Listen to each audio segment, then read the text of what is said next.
Nĩ hĩndĩ ya gũthomithia muingi wa kaunti ya Kwale ũrĩa magĩrĩirwo nĩ kugacirithia thayu ihinda-ini rĩrĩ bũrũri ũng'etheire githurano kinene rĩrĩa murugamiriri munene wa kamiti ya urumwe na kurehe wuiguithanio Hassan Mohammed aroire kanya kau gũkũmithia ngahĩha cia kĩũteti iria ikoretwo ikioneka na icigo-inĩ itiganite guku bururi-ini. Kwa hivyo ningetaka kuambia hao watu ya kwamba hatua kali inaweza kuchukuliwa. IBC mliona jana ilitoa tahadhari na ikasema kwamba itatuma investigators, na sisi pia tukipata information will pass on to IBC ili watu hawa wachukuliwe hatua.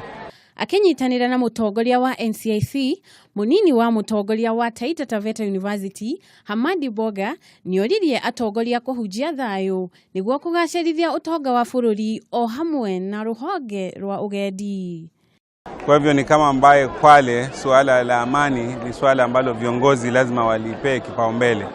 Viongozi wa kitaifa na pia viongozi wa kikaunti na viongozi wa makundi ya jamii kuhakikisha kwamba vijana wanahamasishwa kuhusu swala zima la amani. Kaunti ya Kwale ni imwe gatagati ka 20 iria iratuika kota gukaumira ngui thutha wa githurano kinene. Handũ-inĩ ha ceceni ya Kameme TV, rĩtwa rĩakwa nĩ Njeri wa Kamau.